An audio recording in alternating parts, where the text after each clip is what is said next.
Hey guys, welcome back to another video. So today we're going to be talking about the top 10 things that you need to do to prepare for selling your house. So obviously it's your house and it's been home for you for a while, but now it's time to switch gears a little bit and make it so that somebody else can come in and feel it as their home. So I work with a lot of sellers and they always ask me what they need to do to prepare for selling their house. And quite frankly, there's a lot that they could do and the list could be very overwhelming.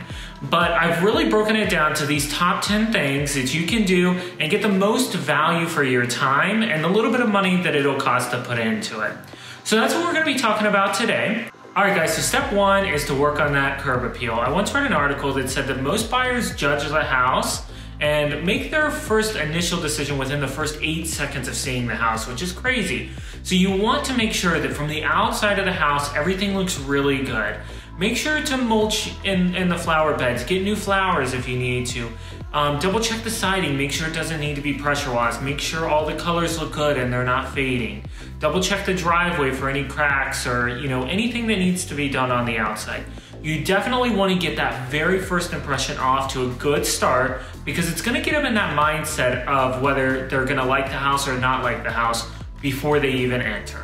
All right, step two is declutter, declutter, and declutter some more. So one of the worst things that you can do in the house is just have too much stuff and have too much furniture in there. That nice big sectional may be comfy, but it's gonna make the room feel very small in some cases. So you really wanna step back and make sure that you're making the house feel nice and open and roomy. You don't want somebody coming into the house and saying, this room seems small, especially in like your living room and your kitchen. You want it just to all be open, look like it has a lot of space and plenty of space to make it their own. Also, on that note, make sure to remove any personal touches. You really don't want pictures of the family and the kids and all that hanging up on the wall. Just keep everything nice and neutral. Remember, we really want to make it so that buyers can feel like they can make this their home. If they see pictures of you and your family in there, it already is getting that mindset off to, it's kind of your home still. So make sure to remove all of that so that they can imagine their own family pictures up on the walls. All right, step number 3 is to get that honeydew list done. So I know it's something you've been putting off, but if there's something there that you've noticed that needs to be fixed, potential buyers are gonna see it as well. You wanna make sure to get everything taken care of as much as you can. If the buyers don't see it, the home inspector certainly will. So make sure to get the ladder out, touch up the paint, change the light bulbs, all those little things that need to be done. Just get them fixed before getting the house on the market. Again, you want to give that impression that the house has always been really cared for and you always maintain it. And nobody wants to walk into somebody else's problems. So if you keep everything looking really nice and really well maintained, buyers are gonna realize that and they're gonna see that, and it's gonna make them more comfortable with buying your house.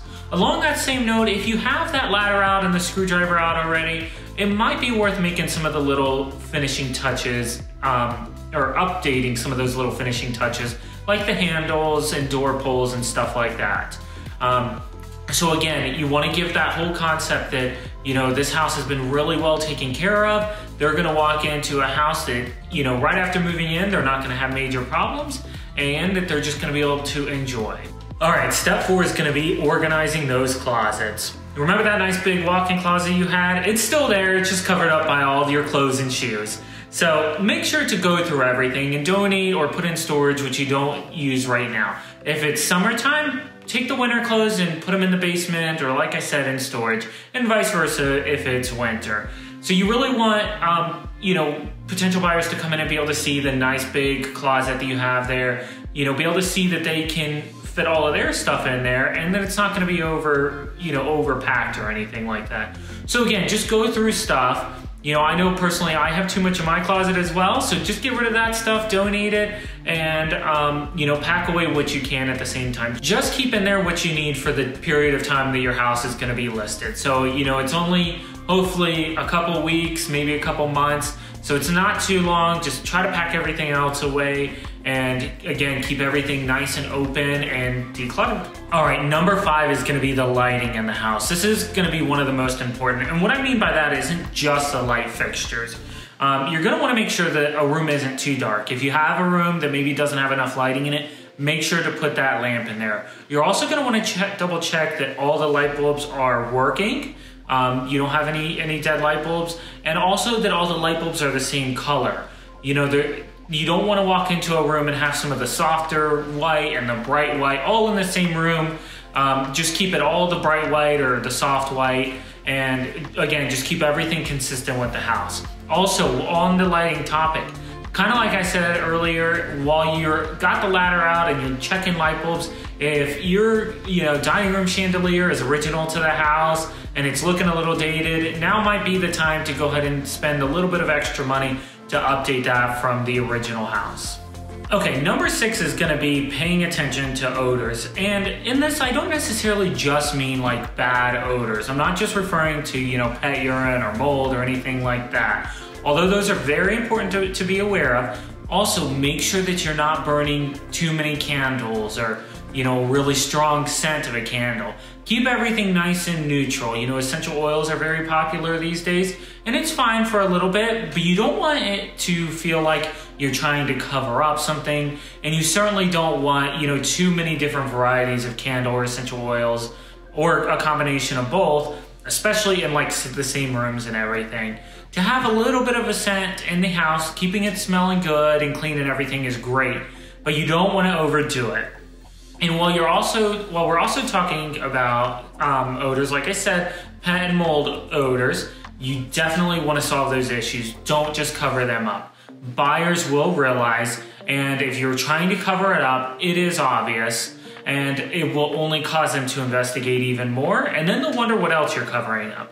It's better just to get those odors taken care of and get those issues taken care of. Okay, step number 7 is to keep the decor neutral. So, again, you're gonna wanna go through the house, double check all the blinds and the curtains and the bed sheets and all the pictures on the wall. Again, remember to take those pictures of family members off the wall and keep just something neutral up. Same thing with the curtains. You also want to be able to get something that you can open up easy, take care of easily, and run out the door if somebody is ready to view your house, with like a last minute showing.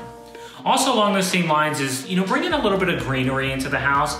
Something that it does is, if you go to the nursery and get a live plant or a local hardware store, it'll bring a little bit of life into the house and just make it feel a little more homey. Okay, number 8 can have one of the biggest impacts on selling your house, and that is painting your house. So, you're really gonna wanna grab that paintbrush and go ahead and paint those walls. Not only do you want to keep a nice, clean, neutral color in the house, but it's also because you want to get a fresh, clean coat on the walls. You want to cover up all those stains and the dirt marks and the scuff marks. And that is the easiest way to do it. You could spend all day washing or wiping down the walls, but the easiest is just to get a new color on the walls. It's going to invite buyers in more and get that clean coat there as well. You're also going to want to make sure that you're picking very neutral and widely liked colors. So, you may like that lime green, or your kids might like that lime green in their room, but, again, you're going to want to make sure that it's easy for the buyers to see them transforming it into their space. And the easiest way to do that is with nice, neutral, widely liked colors. This is one of the key points that you might have to put a little bit of money into it, but it's well worth the investment. Okay, number 9 is to give each room a purpose, and I specify A because you want it to have one single purpose. You don't want the kids' room to be the kids' room and the closet of their room to be a storage room, and it also to be your office when they're at school. Give it one purpose. If not, it's gonna feel too cramped and overcrowded.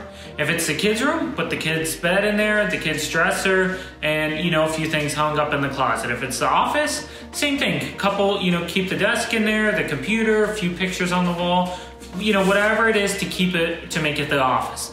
Now, just because you make a room an office doesn't mean that it's stuck being an office. Buyers can still envision it as, oh, this is a 3-bedroom house and we have 2 kids, so we're still okay with converting this office into a bedroom.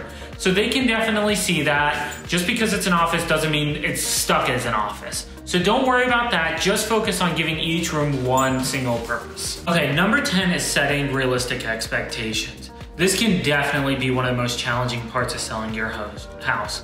To you, it's a home. It's where you built your family, it's where you had happy and sad memories. But at the end of the day, when you go to sell it, remember that it is just a business transaction. Setting unrealistic expectations of how much it'll sell for or how long it'll stay on the market or a variety of other factors, it's really just going to set you up for failure through this process. Figure out what your strengths and weaknesses are, highlight your strengths, and understand your weaknesses, and wait for that buyer who doesn't mind the weaknesses. Make sure to be open-minded about what your house is worth when talking with your real estate agent and getting feedback from other agents and from buyers who come through and give that feedback.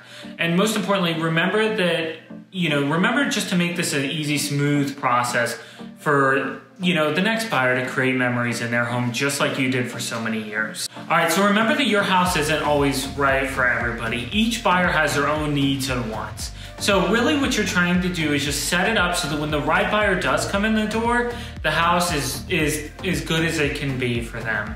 These are just a few tips that I came up with. Each house is also different. You may need to put a little bit more money into it to get out what you need. You may not need to do as many of these things on the list. Just remember, this is just a general list, and it's definitely worth customizing to make it personal for your house. All right, guys, that's the video. Thanks so much for watching. If you got some good value out of it, please hit the like button. And also, if you want more weekly tips like this, I do a video every week, so make sure to hit the subscribe button, and we'll catch you next week. Thanks so much for watching. We'll see ya. Bye.